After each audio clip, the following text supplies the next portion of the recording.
Episode 9 Romance is Self-Care. Welcome to Romancing the Story, a podcast centered around reading and writing romance. My name is Sarah Gomez. I'm your host, budding romance author, and general love enthusiast. Hello, loves. Thank you so much for joining me on the podcast today. I've been gone for a little while in order to help process and reflect on everything that is going on in the moment. I just needed to get back in the right headspace in order to kind of help record a new podcast. So I took some time away in order to kind of help me take care of myself, really. I noticed that in my last two podcasts, I was significantly more pessimistic and preachy in tone.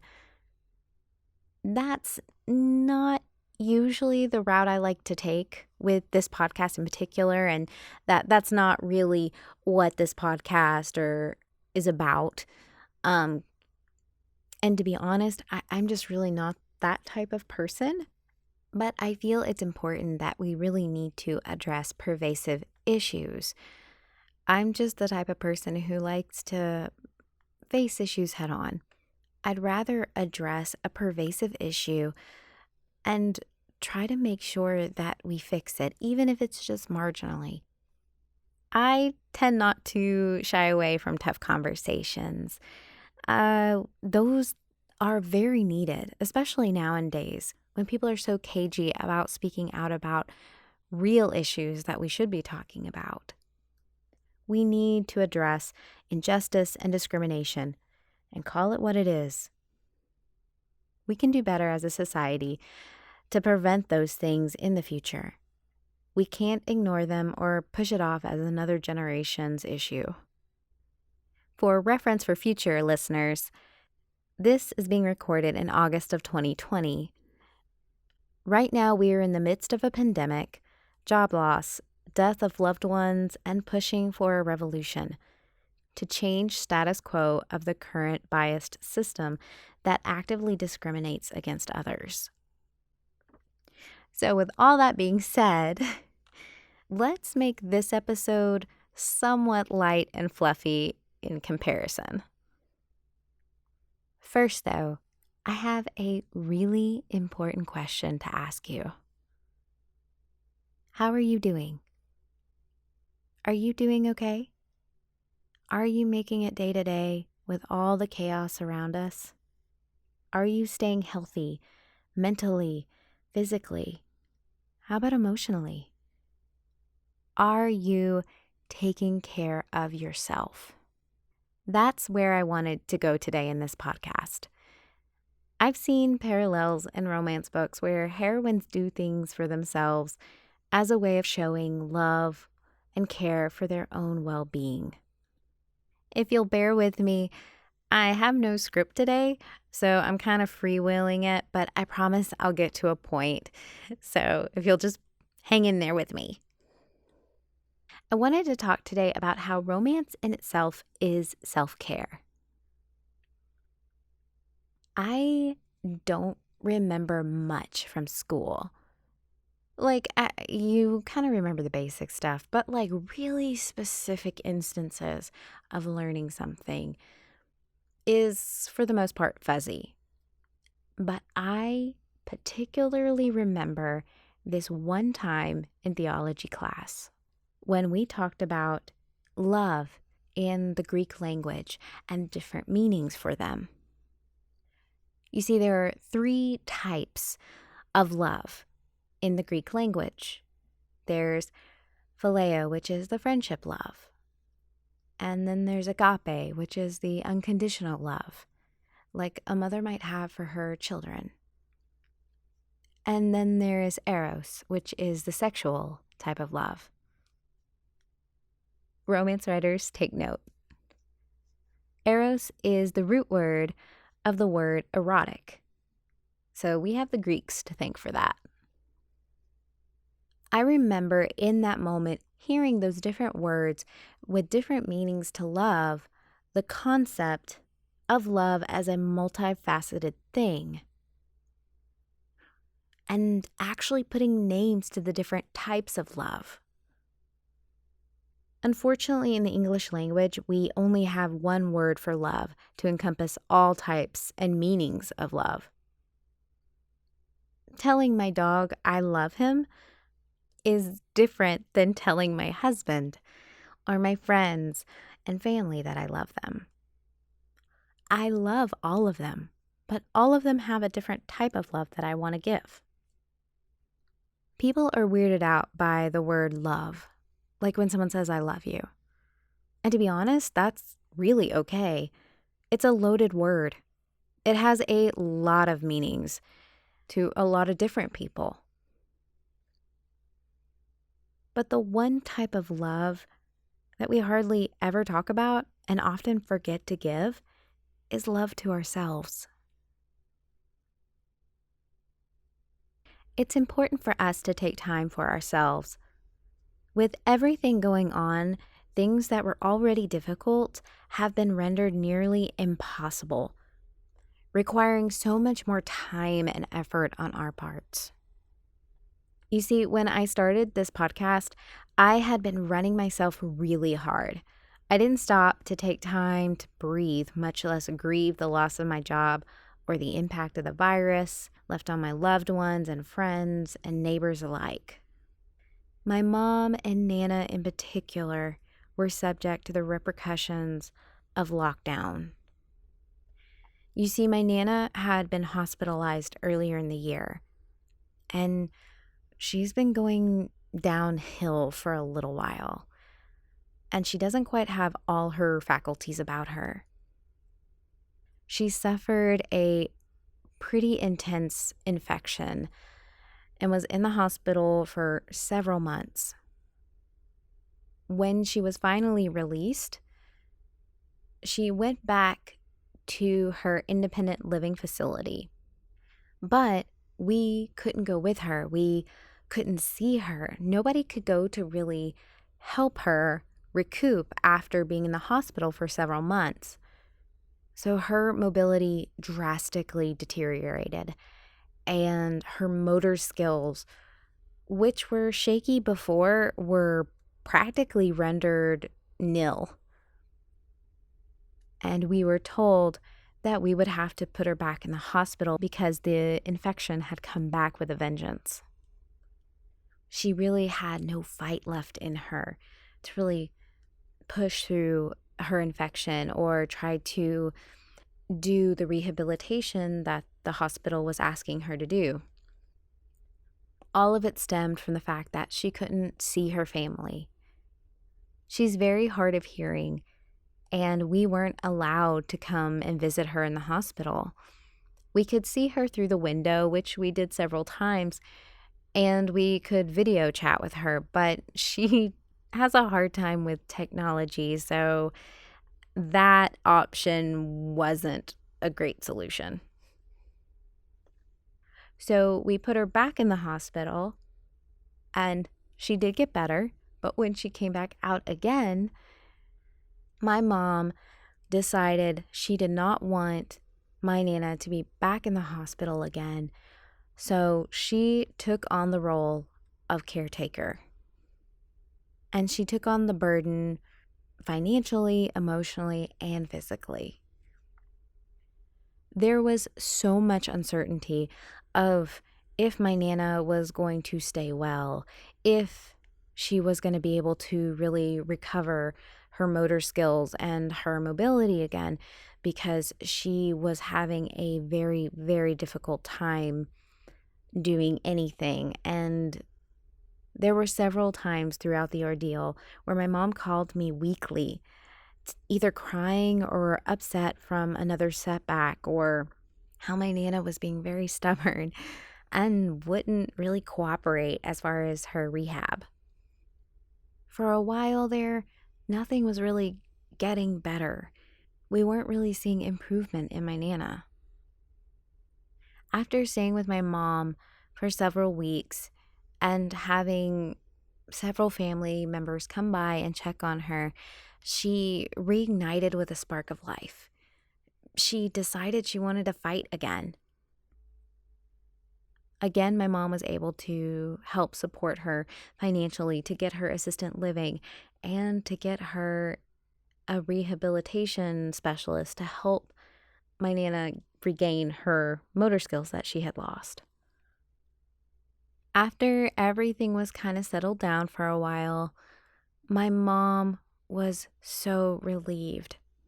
And I told her to go relax, take a shower, and watch some Outlander. I knew that Outlander was her favorite show and that that's really her happy space. So I just wanted her to feel better because she had completely forgone just herself in order to fully take care of my Nana with whatever she needed. Sometimes it feels wrong and inauthentic to put on a happy face when we are struggling to keep our emotions and stress from spiraling out of control. We run ourselves too hard in order to meet deadlines, feel useful, and take care of others. There's very little, if anything, left over for ourselves. Focusing on each day as it comes is a good way to cope during crisis. But it's easy to neglect our own wants and needs within these contexts, just like my mom. When I say the word self-care or self-love, I mean just that. Care for yourself. Love yourself.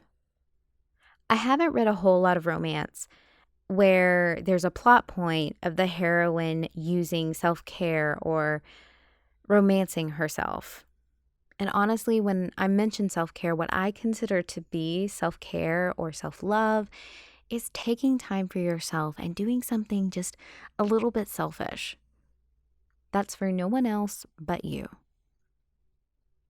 2 books I read fairly recently that kind of brought this idea about of self-care and really talking about loving yourself was Sierra Simone's Misadventures of a Curvy Girl. It was very briefly mentioned, but the heroine talked about how as a bigger girl, she was being pushed to lose weight, but she had decided to embrace her curves. But one thing specifically that she had mentioned was that an ex-boyfriend had tried to get her to go to workout sessions, go to the gym and do certain workouts. Well, she joined a dance class. Not because he was pushing her to, but because she wanted to do it for herself. She thought, I've always wanted to take dance, so I'm going to take a dance class. Like, to me, that was self-care. That was self-love. She did it because she wanted to, and dang it, didn't matter what anyone else said about it. It wasn't for anyone's benefit or had anything to do with them. It was all for her. And if you've listened to previous podcasts, you might already be familiar with Susan Sheehy. She came onto the podcast for an interview, and she's a very good friend. She wrote a book in which the heroine, Gemma, did kickboxing classes. Now, it was used as part of character development, which was very smart and also a great way of kind of showing us kind of what kind of person she was. But she didn't really do it for anything else but the fact that she wanted to do it. Like, she used it as her own kind of escape. She used it because she was very interested in it and she wanted to do it. I appreciate that. And again, I love seeing those kind of things in a heroine in my romance. That's incredible because I do similar things and it encourages me to also do those types of things. So, to the real meat of the podcast, the reason you all came. Why is romance self-care? Well, we use it as a way to escape our own reality. When I'm reading a romance or I'm listening to a romance, I don't have to worry about nothing but the characters and how they're going to achieve their HEA. Love releases endorphins, and I want to experience that. And I want to just sit back and take a load off from my day-to-day grind sometimes. It can also be very cathartic. As I've mentioned before in other podcasts, love always wins in romance. And for the most part, good guys get the reward and bad guys lose.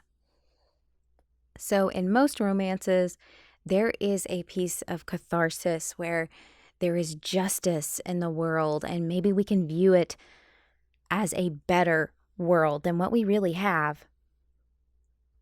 Another point is we can explore other points of view. We can learn about different cultures, different people, different types of jobs, different countries that we may not have known about before or kind of thought about in certain ways. Literally, because Outlander is my mom's favorite TV show, again, a piece of self-care, she became incredibly interested in the series. My mom doesn't read for fun too much because she does it so often in her job. So it takes a lot for her to be very interested enough to read, much less read a whole series. And my mom is absolutely obsessed with Outlander, the series, right now. She loved the books so much and became so interested in the culture of Scotland that we took a trip last year to Scotland for about a week or so. We explored pieces of Scotland and Scottish history, and my mom ate every bit of it up. And finally, why romance is self-care? It's a safe space. There are no judgments. When you are sitting and reading a book or listening to an audiobook, a lot of times it's just you and the book. And you don't have to answer to anyone else. Nobody can touch that. It is yours and yours alone. No one gets to take that from you. No one gets to ruin that for you. I have a girlfriend who I used to work with very recently who listened to audiobooks in her car. Now, she has 2 teenage-ish boys, and she doesn't listen to it while they're in the car because usually they can get a little steamy, if you know what I mean. But that was her safe space. She said she can escape anytime, and she would listen to them often, a lot of times after, before work, because it helped her relax. And specifically when we were having really bad days at work, which we had quite a few of them, nothing could take that away from her. She enjoyed that, and that was something that nobody else got to experience with her besides her. Like, really quick side note and just a funny story to me. I remember I was with another girlfriend from a previous work life. We had gone out to lunch together, and I remember spotting a lady from across the restaurant who was sitting by herself, eating chips and salsa and reading Sylvia Day's Bare to You, right in broad daylight. And I remember thinking, you go, girl, you get it. And that also reminds me, now that I think about it, I have a lot of friends I have known who use who read romance in order to kind of brighten their day as their one bright spot for the day. I knew another girl when I was in college who we had several classes together, and she was super sweet. But I remember she would often have her Kindle with her. And she'd be reading through it every day. And I would always ask her, I said, well, what are you reading? She was a very voracious reader. So like literally any time between classes, we would usually have back-to-back classes in the same room, or they were like right down the hall from each other. So within 10 minutes to get to the room, the 10-minute break we had between classes, she'd pop out that Kindle and read for 10 minutes. So I finally asked her, I said, what are you reading? I said, you have any good suggestions? And she says, oh, I'm not sure you'd want to read this. I said, why? And she told me she's like, oh, it's a really dirty romance. I was like, you are speaking my language, girl.